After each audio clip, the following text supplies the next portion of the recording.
কাপড়টা একটু সরিয়ে ফুটুটা দেখাও তো, তোমার ওই ফুটুটা একবার প্রণাম করবো আমি। তুমি আমার বিচার মানছো? তুমি তো নিজে নিজেই বিচার করলি, তুমি বলো কি করতে হবে সেটাই করে দেবো। সবই তো জানেন আপনারা, সেইভাবেই কই দেন। আমরা জানি না মা, আপনি বলেন কি করলে আমরা সুখ হবে, আপনি বলেন সেভাবেই করে দেবো। হাইরে মেয়েকে বিয়ে করেছিলাম রে, দিল 14 দিন ভাতা ছিড়ি এখানে ওখানে মারি চলে এলি, রাত মারি দিন মারি চলে এলি, আবার বড় বড় কথা মারাতি নাকি তুই? সে তো আমি আমার ভাতারের জন্য গিয়েছিলাম লো। এইসব মহিলা আমাবস্যী পূর্ণিমা রাতে জন্ম হয়েছিল এদের। খবরদার আপনি আজে বাজে কথা বলবেন না। ও তা তুমি তো আজে বাজে কথা বলা করাই যে বড় ভাই তো সেটা বিচার করে দিতে, তুমি শুনছো না কেন কথাবার্তা? কি বিচার করবে ও? আমি আমার স্বামীর বাড়িতে আছি আর ওই সতীনকে আমি এই বাড়িতে থাকতে দেবো না, দেবো না। তাতে আমার জীবন চলে গেলে আমি ওকে এই বাড়িতে থাকতে দেবো না। এলে এই মাংমারা নিচ্ছিরুলি গুদি, ওকে আগে বিয়ে করেছিল, ওকে আগে বিয়ে করেছিল আমি। তুমি যাকে আগে করো কেন, আমি তোমার বউ, এটা মনে রেখে দিও। খাদালো তুই বউ আমার ভাড়া বাল তো। এখন তো বলবি রে, এখন বাবলি এইছিস না সাথে করে, এখন তো মস্তানি হবেই তোর। দেখেছেন এমএলএ সাহেব, দেখেন কথাবার্তা শুনেন। এই তুমি কি বলতে চাইছো কি? তুমি কি চাইছো কি বলো তো? তোমার কথাটা আগে শুনি। আমি আবার কি বলবো? আমি এই বাড়িতে একা থাকবো, ওকে এই বাড়িতে আমি থাকতে দেবো না, ওকে নিয়ে আমি একসাথে থাকবো না। তাহলে কি এটাই তোমার শেষ কথা? হ্যাঁ, এটাই আমার শেষ কথা। হ্যালো, তাহলে বড় বড়টা কোথায় যাবে? তুই যদি এটাই শেষ কথা হয়, ও কি বাণিজ্য জলে ভেসে আছে নাকি? তুই দুটো বিয়ে করেছিস, তুই অনেক বিচিওয়ালা পুরুষ, তা তোকে জায়গা কিনে ঘর বাড়ি করে দিবা? কোন ঘর বাড়ি করে দিবে? কোনো টাকা পয়সা কোথা পাবে? তাই না বটে, তো বিশাল হি তো মেয়ে ছেলেটা। কি আর বলবো ভাই বলো, যে মেয়ে ছেলে 2 নম্বরই ধান্দা করে সেটা মেয়ে ছেলে না, সেটা হিজড়ে। 2 নম্বরই ধান্দা দেখেই তো বিয়ে করলি আমাকে তুই। এটা বিয়ে করেছিস বলি তো এরকম অশান্তি ঝগড়া করবি নাকি বাচ্চা? এ ফুটু, জি বলেন কাকা। এইভাবে হবে না রে, এই যা বুঝা গেছে।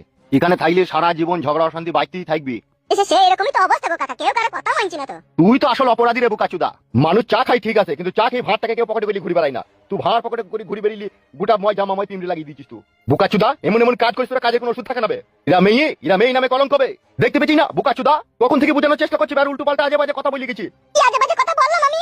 আমি যা সঠিক যা ঠিক তাই তো বলেছি, আমার স্বামীর বাড়িতে আমি থাকবো বলেছি, তারপর কি? ভাই আমার বালের কথাবার্তা তোমার। তুমি বাড়িতে একা থাকবা আর ওই মেয়েটা জায়গা হবে না নাকি? তাহলে ওই থাকুক এই বাড়িতে, আমাকে তাহলে অন্য জায়গায় জায়গা কিনে ঘর বাড়ি করে দেখালো সেটা থাকবো। আর আপনি যখন বিচার করতে আইছেন, লেজ্জ বিচার করতে যাবেন বলে দিলাম আপনাকে আমি। কি লেজু বিচার করবো? লেজুই তো বিচার করছি, লেজুই তো কথা বলছি। হ্যাঁ হ্যাঁ তাই করেন, লেজ্জ বিচার করেন। যে একটা কথা আমিও বলে রাখছি আপনাকে, হয় আমি এই বাড়িতে একা থাকবো, আর নাইলে আমাকে অন্য জায়গায় জায়গা কিনে ঘর বাড়ি করে দিবে, আমি সেই একা থাকবো। আমি ওই সতীনের সাথে সংসার করবো না, করবো না, করবো না। ঠিকই বললো কাকা, তো আমার বসারাতেই হয়েছিল রে। আর তোর মাকে যে কাটে কুচা করেছে সে বিশাল বড় তান্ত্রিক ছিল। এ চুপ রে বালমুকু। তাহলে তুমি এই বাড়িতে থাকবে বলতে চাইছো নাকি? হ্যাঁ আমি এই বাড়িতেই থাকবো। এ ফুটু, হ্যাঁ বলেন কাকা। এই বাড়িতে হবে না রে। সে তো বুঝতেই পারছি কাকা। তাহলে এখন কি করবি? কি করবো কাকা, আমি তো গরিব মানুষ, আমার তো কোনো সামর্থ্য নাই যে কোনো জায়গায় একটা জায়গা কিনে আমি ঘর বাড়ি করবো। শালা বুদ্ধি কেমন গুদ্দুম করে মারি আমি।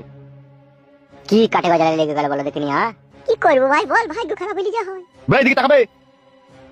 বলেন কাকা।